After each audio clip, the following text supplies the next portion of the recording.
Bismillahirrahmanirrahim. Assalamualaikum warahmatullahi wabarakatuh.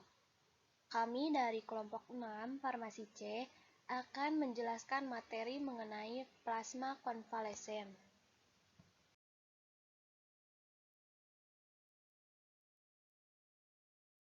Materi kali ini disusun oleh Helmi Rahmah Adelina, Mia Amelia, Pasya Afnuria, Robi Sidkiatul Amin, Rumaisa Adifa, Silvi Maulani, dan Vini Cahya Ilhami.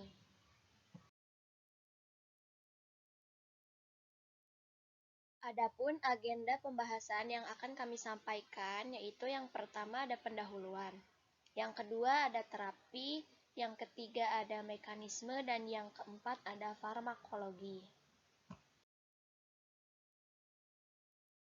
Baik, mari kita bahas yang pertama yaitu ada pendahuluan dari plasma konvalesen.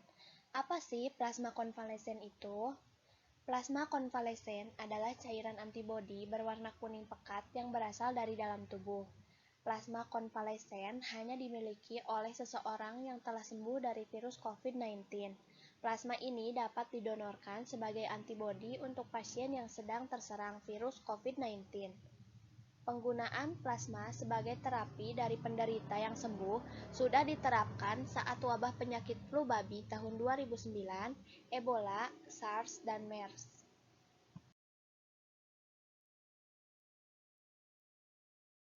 Nah, perlu kita tahu plasma konvalesen ini dapat didonorkan kepada pasien yang membutuhkan, tetapi tidak semua penyintas COVID-19 bisa menjadi pendonor. Nah, ini adalah syarat menerima donor, yaitu pasien dengan gejala berat dan kritis serta jumlah antibodi sangat sedikit, dan syarat untuk pendonor ialah diutamakan jenis kelamin laki-laki. Mengecek jumlah antibodi, golongan darah harus sama dengan penerima donor, dan sudah dinyatakan sembuh dari COVID-19 minimal 14 hari dengan hasil tes PCR.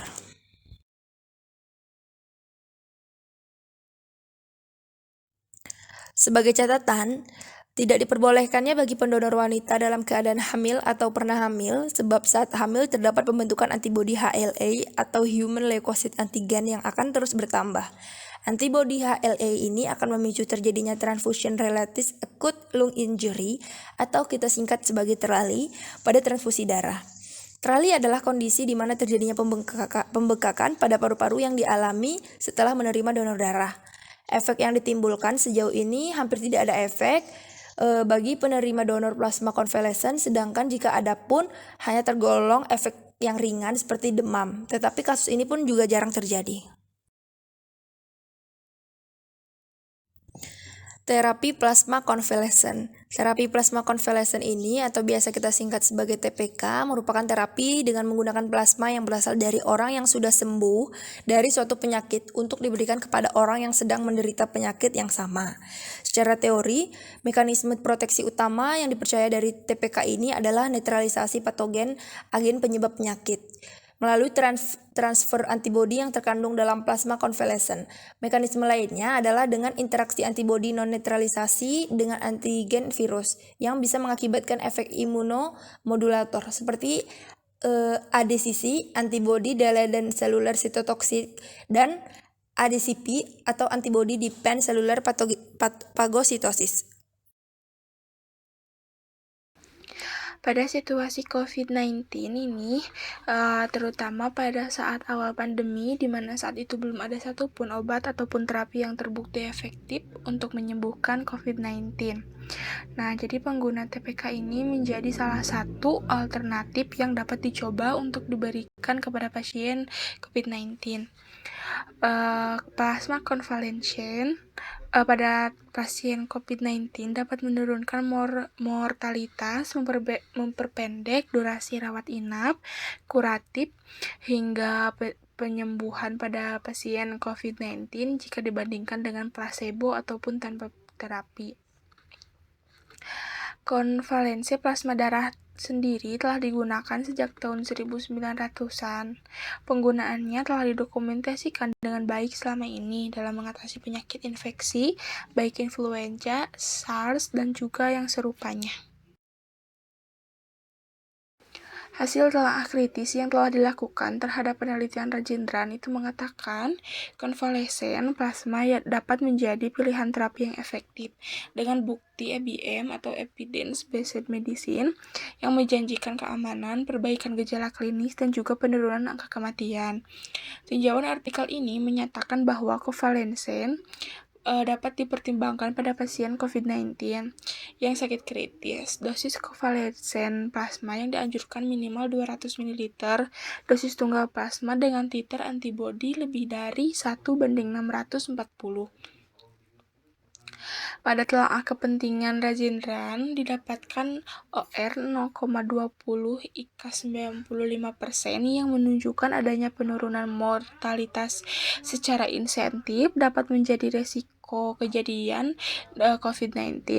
Kurangnya studi RCT berkualitas tinggi dan kurangnya literatur dilaporkan oleh artikel ini dikarenakan sebagian besar kasus tidak memiliki kelompok kontrol yang tepat dan memiliki resiko bias.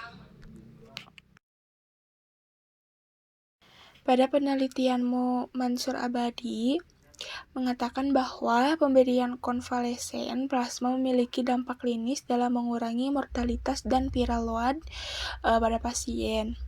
Lalu juga penurunan 75% mortalitas dengan konvalesen plasma pada pasien COVID-19.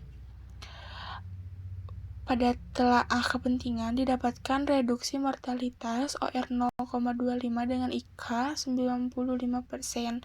Belum ditemukan adanya efek samping yang serius maupun komplikasi terhadap penggunaan konvalesen plasma. Selanjutnya, hasil telaah kritis yang telah dilakukan terhadap penelitian Sun M. et al. Pada tahun 2020, konvalesen plasma memberikan efek kuratif dan dapat ditoleransikan pada terapi infeksi serta lebih potensial pada COVID-19. Pada telaah kepentingan, didapatkan OR 0,2 IK 95% dikarenakan sampel studi yang dianalisis sebanyak 3.524. Berdasarkan bukti-bukti tersebut, keamanan, perbaikan gejala klinis, memperpendek durasi rawat inap kuratif dan kesembuhan, serta penurunan mortalitas pada pasien COVID-19 yang kritis. Namun, seiring dengan munculnya beberapa studi yang lebih kuat dengan desain Randomized Control Trial atau RCT, pengguna terapi plasma konvalen secara luas dan masif sebaiknya ditinjau ulang berdasarkan data-data ilmiah terbaru.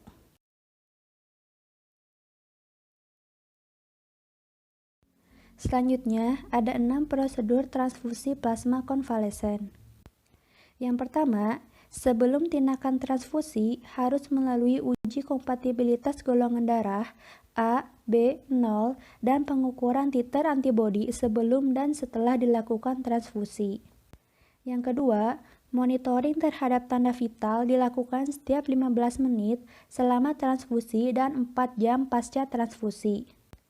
Yang ketiga, pemberian transfusi menggunakan volume rata-rata 200-300 ml setiap periode dengan jumlah total kantong sesuai dengan kebutuhan pasien dan pertimbangan klinis dokter.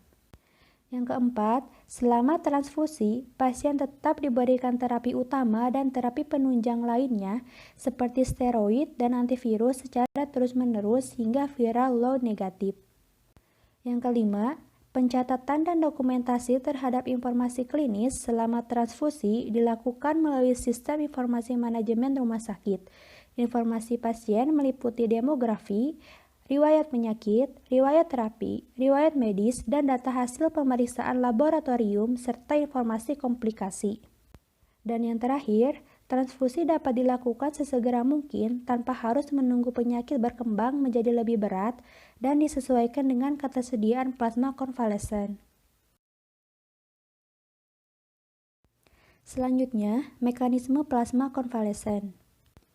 Target kerja utama terapi plasma konvalesen ini adalah dengan menetralisasikan patogen yang masuk ke dalam tubuh melalui mekanisme pasif imunoterapi. Mekanisme ini dicapai dengan mentransfer antibodi terhadap SARS-CoV-2 yang terdapat dalam plasma melalui proses transfuse kepada penerima atau resipien.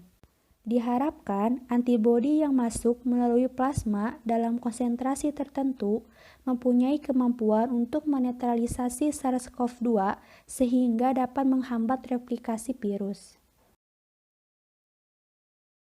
Very interesting fact, yaitu untuk masuk ke dalam sel, patogen harus berikatan atau menempel dengan molekul tertentu pada permukaan dari sel target.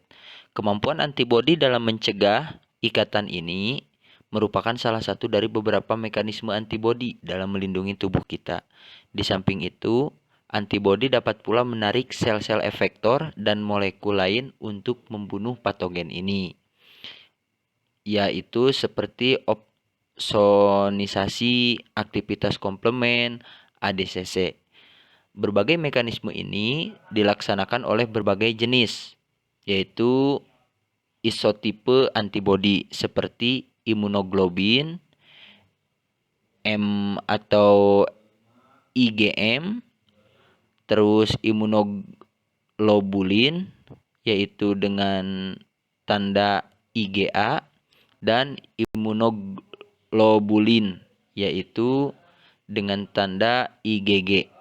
Tidak semua antibodi yang dibentuk dan berikatan dengan antigen patogen dapat menetralisasi patogen tersebut.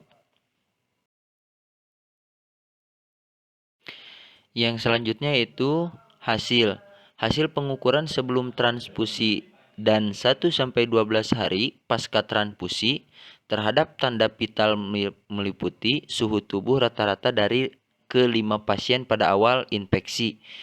38,5 derajat Celcius menurun hingga rata-rata 37,02 derajat Celcius. Pengukuran skor ini sequential organ failure assessment rata-rata 4,6 menurun hingga rata-rata 2 pasca transfusi. Status oksigenasi, pasien mengalami perbaikan sebelum transfusi rata-rata 210,2 menjadi 326. Viral load proxy pada awal admisi hingga pada saat transfusi antara 18,9 sampai 38,0 menjadi 22,0 sampai 35,9, menurun pasca transfusi dan hasil negatif setelah hari ke-12 pasca transfusi. Hasil pengukuran titer antibodi pasien sebelum transfusi rata-rata 40 sampai 160. Terjadi peningkatan pada hari ke-7 dan terus meningkat hingga hari ke-12 pasca transfusi menjadi antara 160 sampai 480. Pasien sembuh dan boleh pulang dari rumah sakit. Yang selanjutnya yaitu ada farmakologi plasma kovalensen. Berdasarkan diagnosis and treatment protocol of COVID-19 Tiongkok, untuk terapi plasma kovalensin diberikan dosis 200 sampai 500 mili, 4 sampai 5 mili atau kilogram, 2 kali sehari. Selama transfusi tetap diberikan terapi utama dan terapi penunjang lainnya seperti steroid dan antivirus secara terus-menerus hingga viral load negatif. Sedangkan US FDA sudah menetapkan nilai IgG SARS-CoV-2 titik tinggi yang setara dengan nilai titik antibodi netralisasi lebih dari 1:250 pada pemeriksaan PRNT. Sedangkan Eropa mencatatkan minimal titik netralisasi 1:320. Untuk mendapatkan hasil TPK yang maksimal, walaupun telah ada rekomendasi awal dari US FDA untuk mengkategorikan plasma dengan titik tinggi seperti tercantum pada tabel berikut.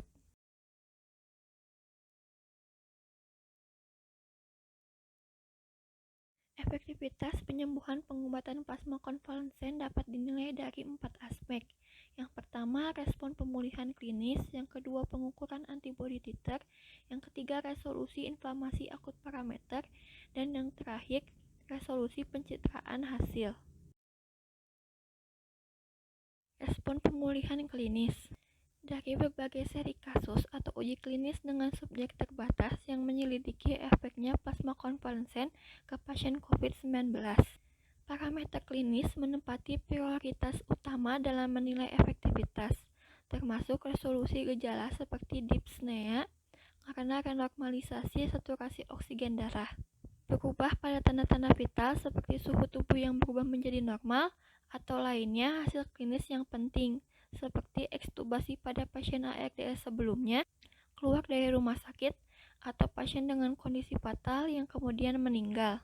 Plasma konvalesen diperoleh dari pasien COVID-19 yang sembuh dianggap memiliki kekebalan humoral, yang kemudian dianggap tinggi tingkat antibodi prenatalisir yang cukup mampu dan dapat berkontribusi untuk pembersihan virus dan peningkatan gejala. Selain itu, dibuktikan dari studi in vivo virus HIV-1 dilaporkan bahwa antibodi yang menetralkan dapat meningkatkan izin sel yang terinfeksi juga meringankan gejala. Baik, yang selanjutnya yaitu ada pengukuran antibodi titer. Sejalan dengan poin sebelumnya, diketahui bahwa virus spesifik IgM dan IgG titer antibodi termasuk penetralisir tingkat antibodi. Dianggap sebagai kriteria kelayakan kandidat donor plasma dengan variabel titer cut-off titer antara studi. Parameter antibodi ini termasuk antibodi netralisasi adalah salah satu dari mekanisme terapi yang paling penting dari plasma konvalesen. Hal ini diketahui dari laporan sebelumnya bahwa pasien yang pulih dari infeksi SARS CoV akan mengalami peningkatan yang lambat namun terus-menerus dalam penetralisir antibodi titers yang tidak diamati dalam kasus mati. Pada hubungannya dengan terapi standar, antibodi penetralisir dalam masa pemulihan plasma akan mempercepat pembersihan virus dan mencegah masuknya virus ke target sel. Transfusi plasma ini diharapkan dapat berkontribusi dalam meningkatkan antibodi poliklonal dan penetralisir titer antibodi pada pasien COVID-19 yang menghasilkan netralisasi virus dan mengarah pada gejala pemulihan, yang akibatnya pengukuran serial titer antibodi dalam hal IgM, IgG, dan titer antibodi penetralisir sangat tinggi dan direkomendasikan untuk pemantauan efektivitas terapi. Yang selanjutnya resolusi inflamasi akut parameter. Seperti penyakit menular lainnya, infeksi SARS CoV-2 akan menyebabkan masuknya neutrofil dan monosit atau makrofag yang menyebabkan hiperproduksi dari proinflamasi sitokin. Sebagian besar kasus COVID-19 akan diikuti oleh peningkatan neutrofil, penurunan limfosit, peningkatan IL-6 dan tingkat CRP. Dengan pada pasien yang parah bisa diikuti oleh peningkatan prokalsitonin. Parameter ini secara umum mencerminkan yaitu akut namun peradangan parah terjadi di dalam infeksi SARS CoV-2. Berdasarkan studi sebelumnya, administrasi standar terapi dalam hubungannya dengan pemulihan plasma diikuti oleh penurunan proparameter inflamasi seperti IL-6, CRP, dan tingkat prokalsitonin. Sebagian tambahan untuk renormalisasi limfosit dihitung. Kontribusi menetralisia antibodi dalam plasma konvalesen bersama dengan memperoleh fungsi imunitas humoral pasien untuk menjalani produksi antibodi sendiri. Yang lebih lanjut untuk membantu mempercepat pembersihan virus dan akhirnya mengurangi inflamasi akut efek infeksi SARS CoV-2. Oleh karena itu, pengukuran akut parameter inflamasi yang dicerminkan oleh jumlah diferensial CRP, prokalsitonin, dan IL-6 direkomendasikan untuk menjadi bagian evaluasi plasma konvalesen transfusi. Yang terakhir yaitu resolusi pencitraan hasil. Seiring dengan peningkatan pneumonia pada pasien COVID-19 secara klinis diikuti oleh resolusi pencitraan paru-paru. Dulu sebelumnya dikenal bahwa ground glass ovosities atau GGO dan konsolidasi paru-paru adalah temuan dominan di mayoritas kasus COVID-19 dengan pneumonia. Meskipun sensitivitas lebih rendah dibandingkan dengan CT scan untuk mendeteksi kelainan di COVID-19, röntgen dada masih dilakukan dengan dianggap sebagai pilihan pertama untuk memprioritaskan modalitas triase. Untuk triase kasus yang dicurigai di beberapa negara, termasuk Indonesia, dikarenakan keterbatasan fasilitas CT terapi, X-ray portable yang relatif lebih terjangkau dengan lebih sedikit resiko terkontaminasi. Pada beberapa studi melaporkan perbaikan dalam hal paru-paru dalam seminggu setelah transfusi plasma konvalesen, meskipun mereka menggunakan CT scan dan X-ray di dada di sebagian kasus COVID-19 dengan pneumonia masih mungkin untuk melihat peningkatan ini dengan serial X-ray yang juga telah dilaporkan oleh seri kasus di Korea Selatan. Oleh karena itu, peningkatan radiologis bisa membawa bukti tambahan dari pemulihan efektivitas plasma yang disertai dengan memantau status klinis dan parameter laboratorium. Berikut merupakan daftar sumber dari materi yang kami bahas kali ini. Terima kasih atas perhatiannya. Semoga materi yang kami sampaikan dapat bermanfaat. Mohon maaf apabila ada kesalahan. Wassalamualaikum warahmatullahi wabarakatuh.